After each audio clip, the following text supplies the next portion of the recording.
Cumprimento a todos com a paz do Senhor Jesus. Espero que todos possam estar bem, estar alegres, felizes por mais um dia que o Senhor nos concede. Hoje, dia 15 de dezembro, uma manhã ensolarada. Fico muito feliz de poder estarmos estudando a palavra do Senhor. Dessa feita no capítulo 3 da unidade 3, que traz por título a Reforma Francesa e as lutas religiosas. Nós tratamos até agora, no capítulo de número 2, tratamos sobre a primeira geração de reformadores, né? Martinho Lutero, Ulrich Zwingli, Philippe de Melanchthon, Menno Simons, e dessa vez foram homens muito importantes que pertencem à primeira geração de reformadores. Dessa vez nós vamos começar a tratar da segunda geração de reformadores. E é impossível se tratar da segunda geração de reformadores sem falar daquele que certamente mais se destacou na segunda geração, que é o teólogo protestante João Calvino. Ele é considerado por muitos aquele que é o sistematizador do pensamento luterano. Porém, nós vamos ver nesse vídeo, nessa aula, que muitas vezes ele se afastou das ideias de Lutero, tá certo?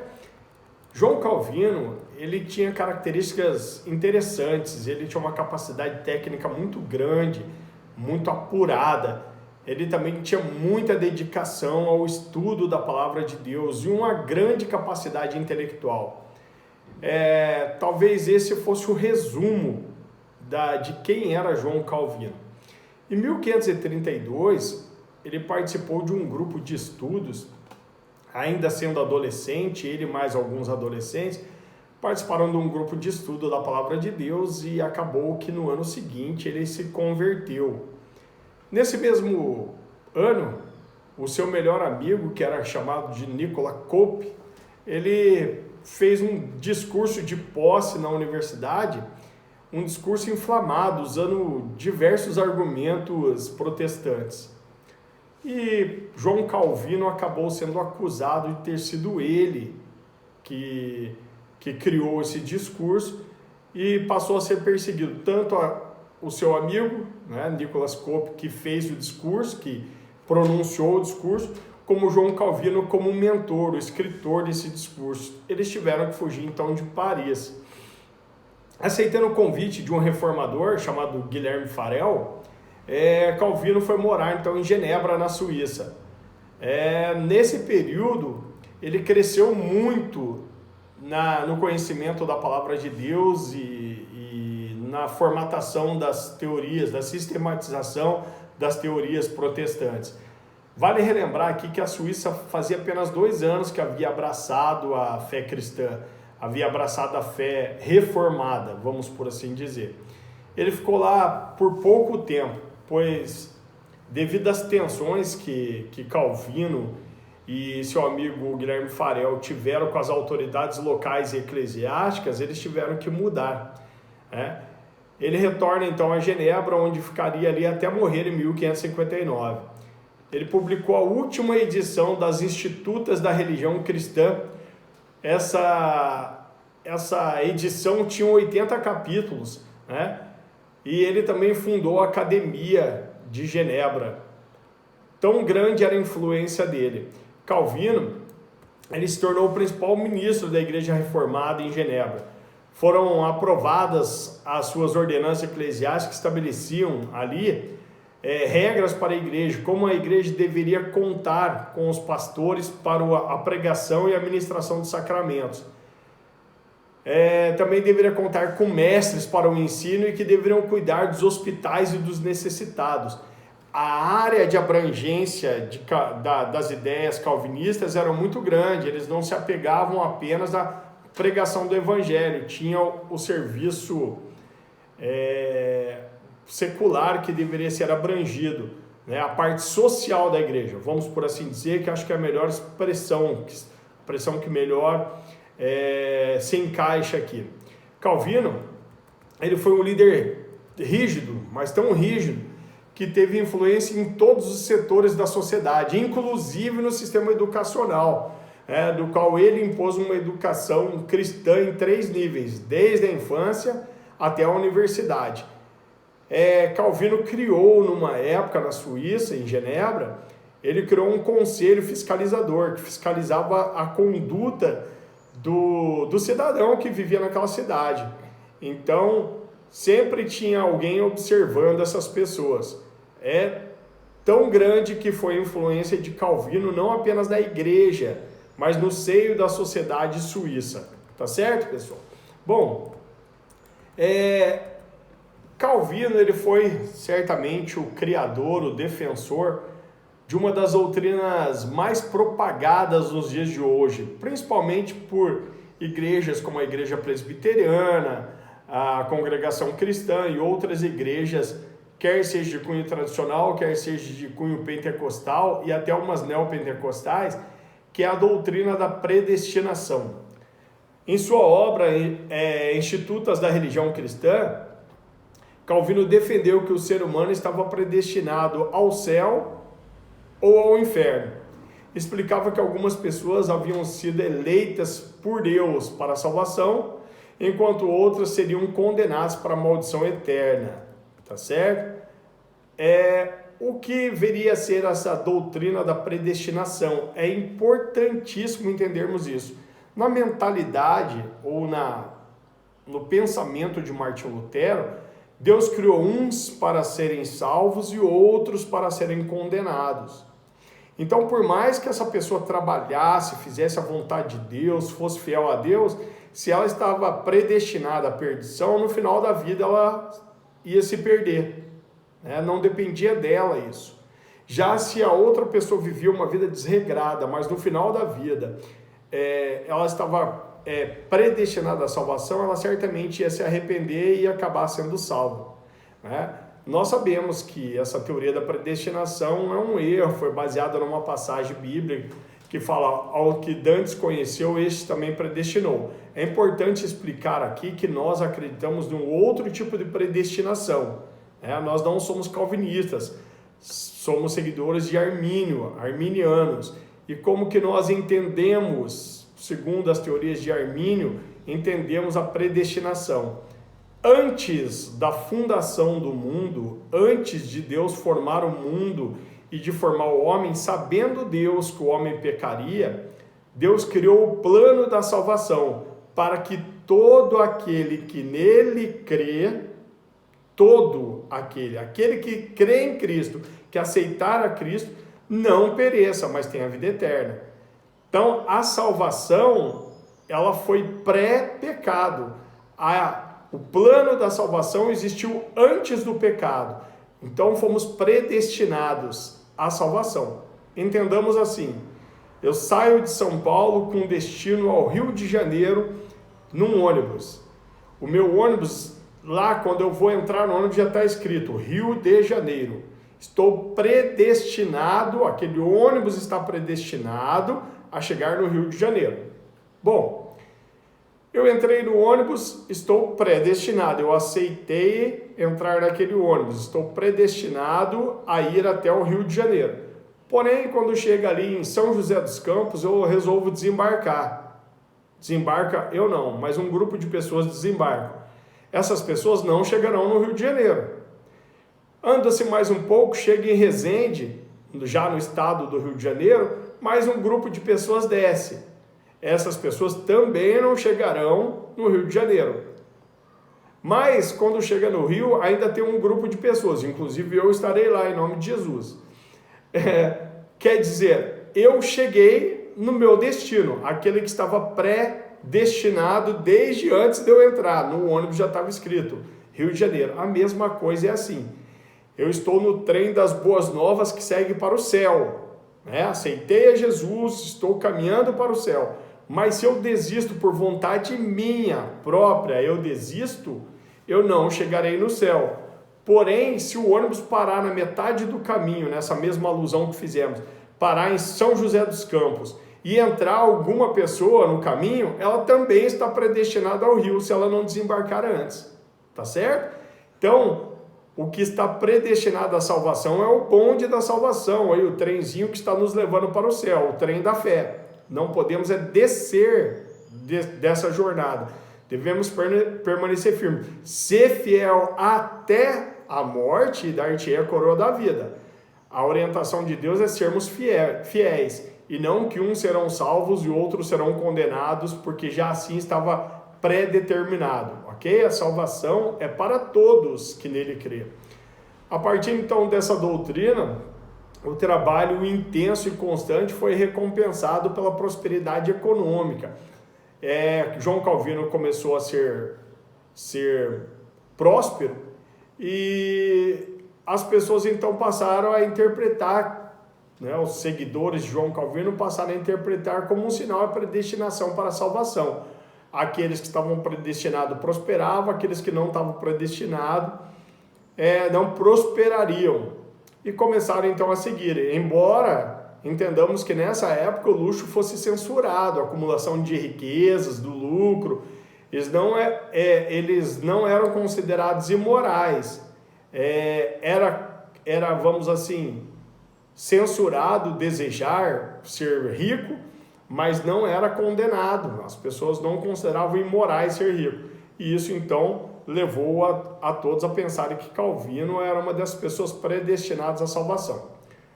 O calvinismo então se espalhou pela França, pela Inglaterra, pela Escócia, pela Holanda, né? Principalmente pelo leste europeu, pelos Países Baixos, dando ali origem a diversas correntes. Uma das correntes mais importantes certamente foram os huguenotes. Os huguenotes, eles têm um papel especial, um capítulo especial que nós ainda vamos estudar nesse livro, na França.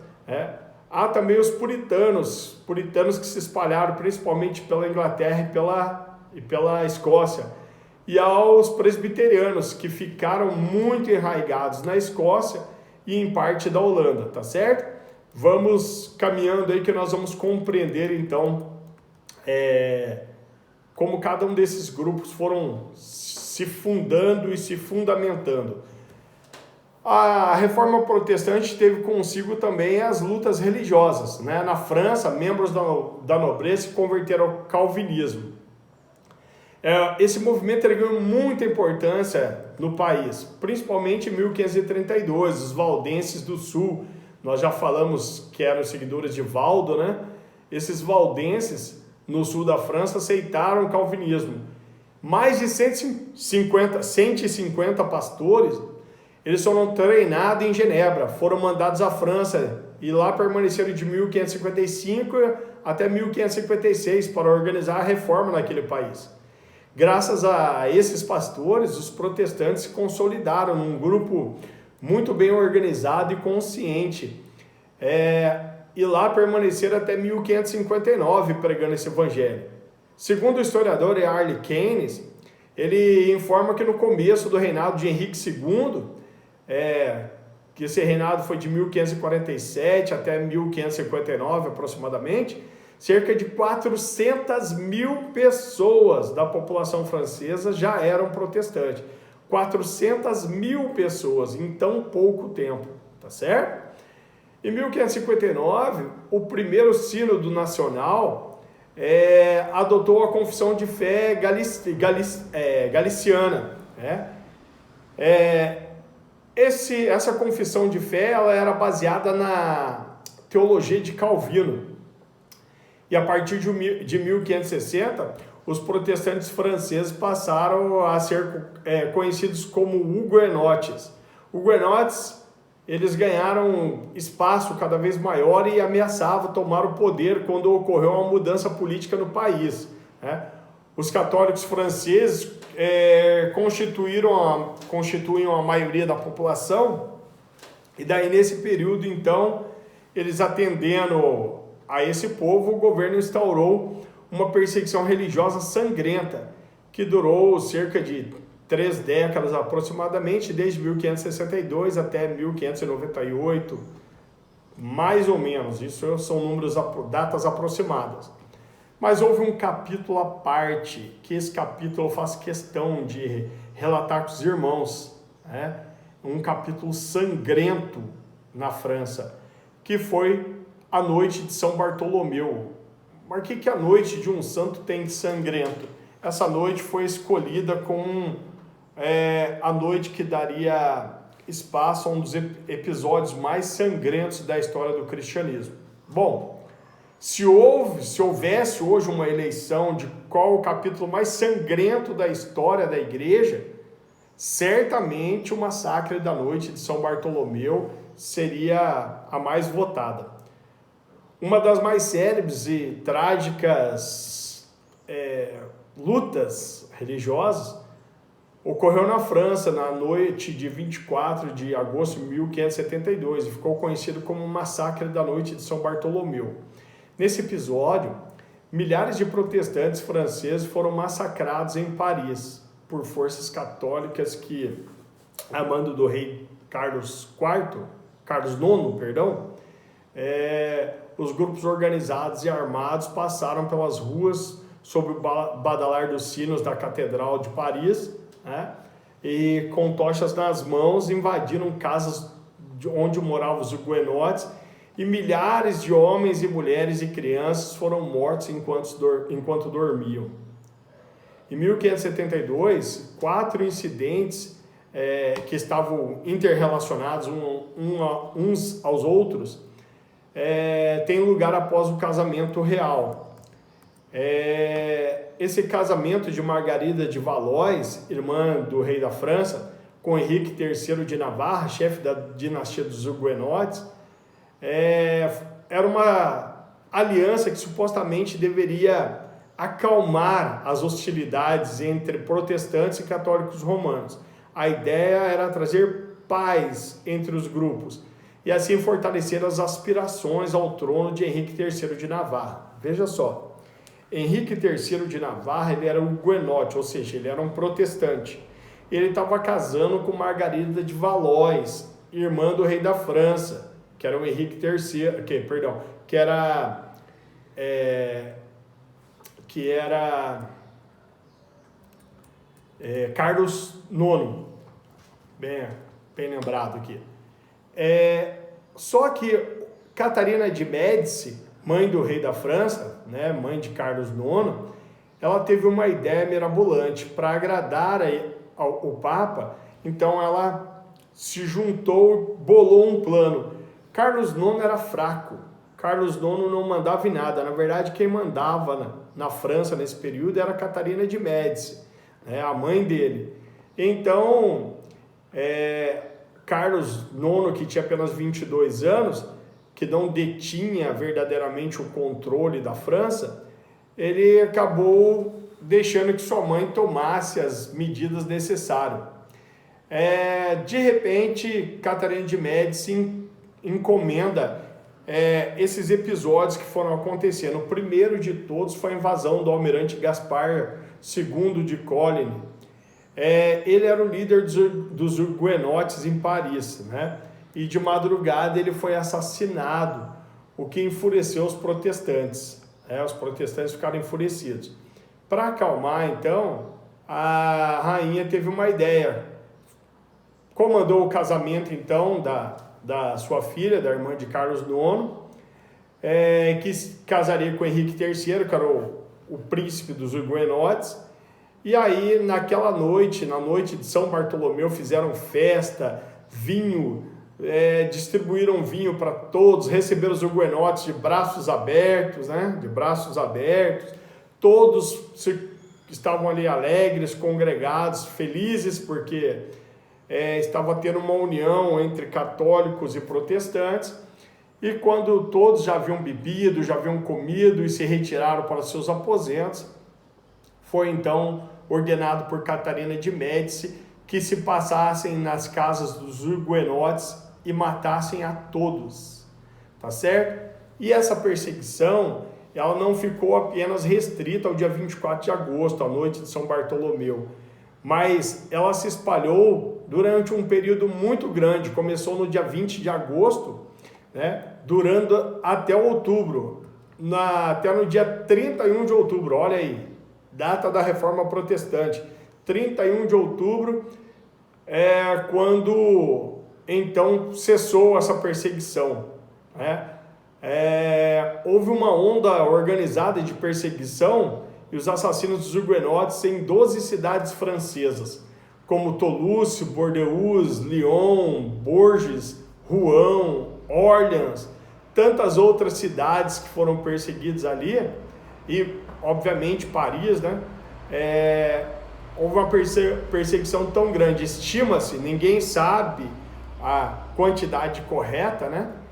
Porque quem conta a história são, entre aspas, os vencedores, mas enfim, estima-se que mais de 20 mil huguenotes foram mortos pelas mãos dos católicos romanos, que foram induzidos por Catarina de Médici com aval do Papa Gregório XIII. Segundo Early Keynes, o sangue corria nas ruas na altura do freio dos cavalos. Olha a situação, um cavalo preso, tem o freio aqui na boca, né? Corria até na altura do peito ali, do freio do cavalo. Em o livro A História do Cristianismo, ou History of Christianism, o historiador Cleidman Carret, professor da Universidade de Rice, nos Estados Unidos, ele relata que as ruas ficaram cobertas de corpos mortos, os rios ficaram manchados e as portas e portões do palácio respingados com sangue. Carroças carregadas de cadáveres, homens, mulheres, garotas e até mesmo crianças foram jogados no Sena, enquanto torrentes de sangue corriam em muitas áreas da cidade. Este é o relato feito então por Clyde, ok? Eu deixei umas fotos, umas gravuras, né? Não é foto, umas pinturas que retratam o massacre da noite de São Bartolomeu em 1572. Deixei também a cena do casamento aí, quando a nobreza ia saindo do casamento e os súditos estavam mortos até mesmo na porta do palácio, massacrados, ok? E assim nós vamos aprender um pouco mais. Desejo que os irmãos se aprofundem nesse assunto. Existe o livro A História da Igreja, publicado pela CPAD, eu não me recordo agora o nome do autor, prometo passar depois para os irmãos lá no grupo. E esse livro relata muito bem, com detalhes, com minúcias, sobre o massacre da noite de São Bartolomeu. Seria interessante para os irmãos estudarem isso, porque é um capítulo importante da nossa história, ok? Isso ninguém deve estudar com ódio, com raiva, não. Devemos lembrar que somos cristãos e devemos amar o nosso próximo.